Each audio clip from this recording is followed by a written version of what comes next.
It was good to get a bonus point win. Obviously, I think having the roof on the stadium, made it a wee bit difficult to kind of play the expansive game plan we wanted to play, and you could see that. You look at even like the Scotland Samoa game last week, I think there was 35 handling errors, and that was similar to us, just with the humidity. Like, it does make it quite tough. But listen, 5 tries, didn't concede a point, and job done in terms of moving on forward to next week.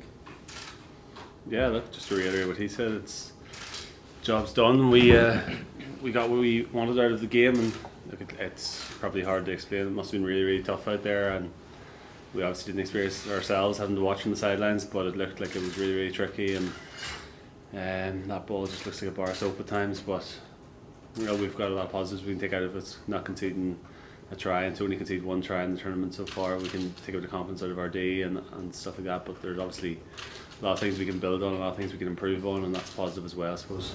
Doesn't really struggle with playing in the conditions out here in the humidity?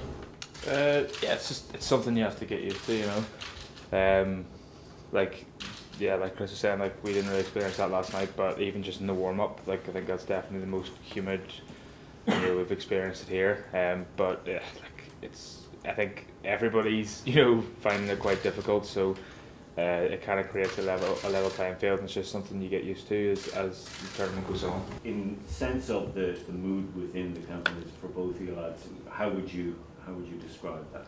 I think the mood has largely been pretty positive. Like, obviously, like, it was a disappointing result against Japan, and the days leading after that, like, were tough. But you have to accept the reality, of where you are, and all we can do now is do our job to try and make sure that we secure qualification out of the pool, and whatever happens in other games outside of that, that's not something we can control.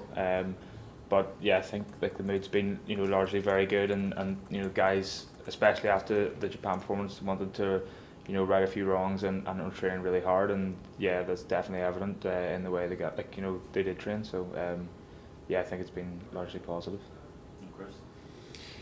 Yeah, look, despite obviously losing Japan, and as Jacob said, those days were tough after.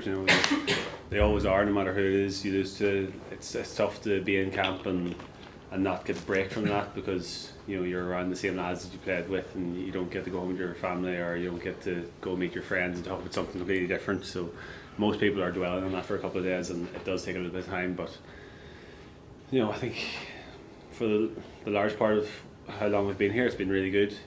We've bonded well as a team. We've all got out into the cities and around the place, and did things that we find enjoyable, and just enjoy each other's company. So the mood in camp's very good. It's very positive, and as Jacob has already touched on, we just need to look after our own ship now. We need to get what we need to get out of this Samoa game, and first and foremost focus on the win there, and after that, everything else will take care of itself. So With the weekend off, will that help? Yeah, it will. Yeah, looking forward to it now. So a bit of travel today, but Saturday, Sunday off, and we'll probably enjoy each other's company for a while and get back into it Monday morning. And I suppose next week will be nice, because we'll have a full game prep. It'll feel more like a Six Nations or November Series test match, where we've got a full week leading into it. We've got the weekend off now. We do a lot of preparation throughout the weekend, no doubt about that as well. But Monday, Tuesday, we'll get stuck into the nitty gritty bit of work, and it'll feel like a proper build up to a test match. Rory was in here a few minutes ago, and he said obviously had the benefit of a 15-year international career. He's been through some difficult World Cup campaigns. Have you, as newcomers to World Cup, been able to draw any benefit from the experience of the more senior players in terms of dealing with setbacks? I'd say definitely, yeah. I was chatting to Earlsy yesterday, and before the game, and he was saying how, in the 2015 World Cup, how much pressure they felt they were under, and this time around he's just saying I'm just not letting the pressure get to me, I'm just going out to enjoy the rugby, and that's kind of what I took from that. Where you can get really wound up about not having the perfect performances, and not playing the perfect game every week, and that pressure can build up to a point where it takes control of you.